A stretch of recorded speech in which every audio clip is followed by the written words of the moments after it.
Assalamualaikum warahmatullahi wabarakatuh. Selamat sore, ketemu lagi dengan saya Renata seperti biasa di pekarangan rumah. Sore ini aktivitas kita giliran untuk bersih-bersih ya, untuk perawatan tanaman. Salah satunya adalah membersihkan gulma. Kita sekarang berada di pekarangan. Kebetulan ini adalah pekarangan milik kakak yang berada di kota. Ini dibiarkan nganggur. Jadi kita buat bedengan, kemudian kita tanami. Salah satu tanaman yang kita tanam di sini adalah terong. Ini terong ini sudah muncul bunga banyak kali. Oh, ini ada hewan terbang, ada belalang dan lain sebagainya. Oh ya, penting sekali ya melakukan perawatan, apalagi untuk membersihkan gulma. Seperti ini kita punya tanaman cabai juga, tapi ini belum terawat sih. Ini di bedengan. Penting, sangat penting. Membersihkan gulma itu sangat-sangat penting. Kenapa sangat penting? Karena gulma yang berada di sekitar tanaman. Aduh, kalau ini bukan gulma, ini bawang merah. Kita juga punya ini, yang kita tumbang sari dengan cabai. Ya, ini ada terong, cabai. Ya, sangat-sangat penting untuk membersihkan gulma. Karena gulma itu sangat mengganggu tanaman utama kita.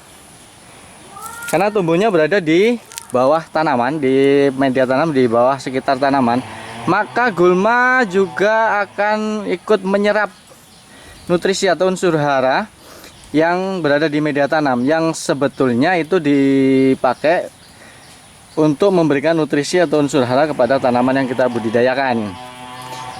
Tetapi gulma ini ikut makan, jadi merebut ya. Itu makanya saya katakan bahwa gulma itu sangat-sangat berbahaya. Dia akan merebut atau menjadi kompetitor, berkompetisi dengan tanaman utama, menyerap unsur hara dari dalam tanah, dari media tanam, sehingga tanaman akan sangat-sangat terganggu. Seolah-olah mestinya kalau kita sendiri makan satu piring, kan satu piring kita makan kenyang, tapi karena ada beberapa orang yang merusui ya, mengganggu, maka satu piring dimakan bersama-sama, ya otomatis tidak kenyang. Itu gambarannya seperti itu. Itu yang pertama, satu, merebut unsur hara bagi tanaman. Yang kedua, dengan adanya gulma yang banyak sekali di media tanam ini, maka sinar matahari itu tidak bisa masuk menembus ke media tanam. Sinar matahari tidak bisa langsung menyinari tanah, sehingga tanah menjadi lembab. Nah, kondisi tanah yang lembab inilah yang merupakan hal yang sangat bahaya bagi tanaman. Kenapa? Karena tanah yang lembab itu akan memicu atau membuat hama dan penyakit itu berkembang dengan baik ya. Hama dan penyakit di tanaman, di tanah itu dia akan berkembang dengan baik manakala media tanam itu lembab ya. Itu dia. Makanya harus dibersihkan, itu alasan utamanya. Ada dua alasan utamanya. Nah, kalau yang ketiga ada juga alasan tambahan yang ketiga, yaitu dengan bersih jika media tanam yang kita buat untuk nanam ini bersih, akan terlihat sangat indah ternyata.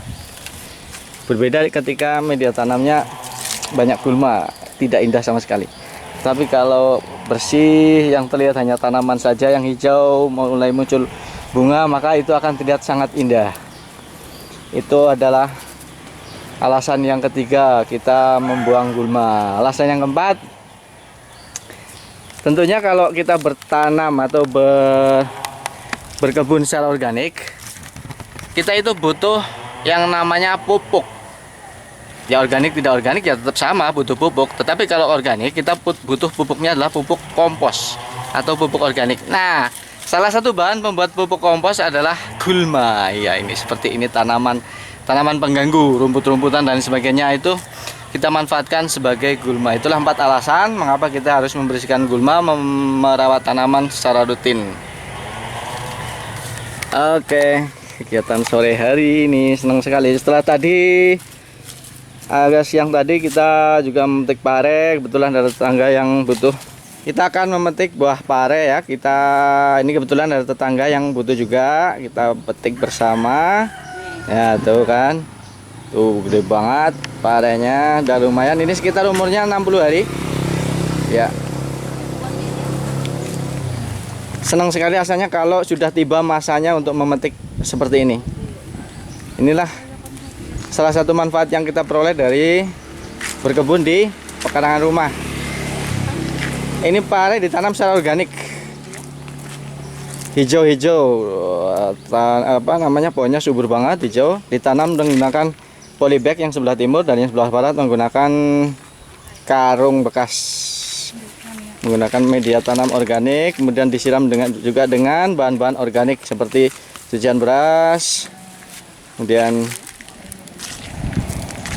mol. Nih. Bahkan di bawahnya itu ada tanaman kangkungnya, tumbang sari. Di dalam, di atas yang besar-besar. Udah setengah kilo. Oh, setengah kilo ya. Iya, Ini besar nih, ini udah tua ini. Yang ini udah tua ini. burung biasa mojes. Hah? Iya, Mas. Oh, gitu ya. Ciri-cirinya udah besar-besar kok.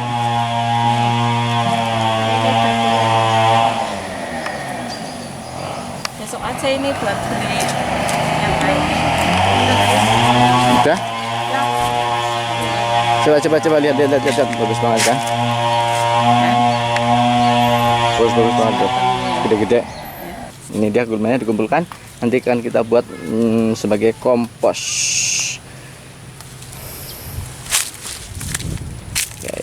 Terongnya udah bagus banget. Nih, bawahnya, aduh, banyak sekali gulma seperti ini. Harus kita bersihkan. Kan jadi medianya lembab.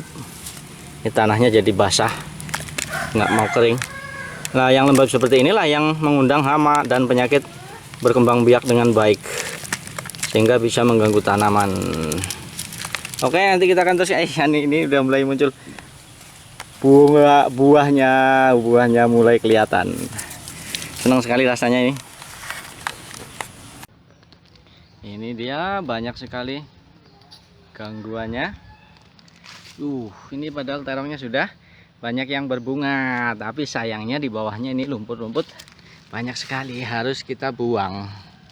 Ini rumput ini meskipun kita cabut begini tapi jangan dibuang. Kita kumpulkan, nanti kita jadikan kompos. Ya, ini banyak sekali rumputnya. Hijau-hijau masih muda. Kalau untuk bahan kompos bagus sekali, yang bisa memberikan unsur N ya, nitrogen buat tanaman kita nanti setelah jadi kompos. Ini dikumpulkan dulu. Ini juga ada di sini. Pohon ini sudah kita bersihkan barusan. Ini ada cabai yang sudah muncul juga bunganya di atas. Set ya, lumayan. Padahal ini sama sekali tidak dirawat dulu, begitu tanam langsung tinggal saja. Ini di bawahnya ada bawang putih merah juga. Ini tadinya penuh dengan gulma, kita udah bersihkan. Itu bawang merah udah beranak malah 3. Ini gulmanya banyak sekali, harus kita bersihkan supaya tidak mengganggu. Kan ini ada yang subur banget ini. Ini padahal sama sekali belum kita pupuk ya.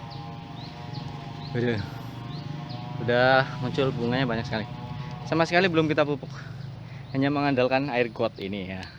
Air buangan dari dapur buat nyiram. Itu pun dulu karena pas waktu pertama nanam. Sekarang musim hujan jadi jarang sekali.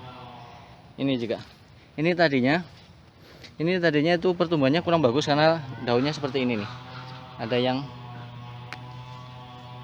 ini seperti ini. Ini biasanya ulat di dalamnya. Tapi lama-lama bagus juga. Daun yang bawah kita buang saja. Nah. Oke. Ini banyak sekali di sana. Waduh. Sayang sekali ini ya. Oke, nanti akan kita lanjutkan perawatan.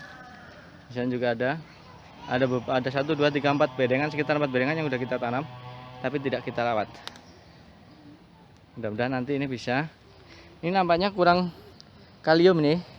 Kemarin kalau nggak salah itu kalau daunnya keriting seperti ini dan warnanya kuning, ini kurang unsur kalium karena ini sudah masuk fase generatif. Sudah saatnya untuk berbuah, maka pupuk yang harus kita berikan bukan nitrogen lagi, tetapi fosfor dan kalium. Nah, ini ciri-ciri kurang kalium ini seperti ini. Daunnya kuning, berkeriput. Kemarin di Facebook ada yang komentar, kalau nggak salah itu Mas Padri Alan apa ya, itu katanya ciri-ciri cabai seperti ini kemudian disiram dengan kalium, maka akan segera pulih. Oke, nanti akan kita coba. Dari apa kaliumnya? Yaitu dari rendaman sabut kelapa. Kita juga punya. Seperti biasa, sore-sore berkeringat ini, olahraga juga. Tidak lupa, tidak bosan saya mengajak kepada para pemirsa sekalian untuk mulai saat ini juga, bagi yang belum sih, untuk berkebun, menanam sayuran di sekeliling rumah. Kalau yang sudah, alhamdulillah saya juga turut senang mendengar kalau memang sudah. Karena banyak sekali manfaat yang bisa kita peroleh. Terima kasih sekali sudah nonton. Selamat sore, selamat beraktivitas. Masih sore masih beraktivitas. Seperti biasa, seperti biasa lagi. Kepada para pemirsa yang baru saja nonton, silakan klik subscribe ya untuk berlangganan gratis video-video kami selanjutnya. Tentang bagaimana kami mengelola pekarangan rumah menjadi sumber makanan yang sehat bagi keluarga kita. Menjadi sumber kegiatan yang bermanfaat bagi keluarga kita. Menjadi sarana olahraga buat keluarga kita. Oke, terima kasih sudah nonton. Selamat sore. Assalamualaikum warahmatullahi wabarakatuh.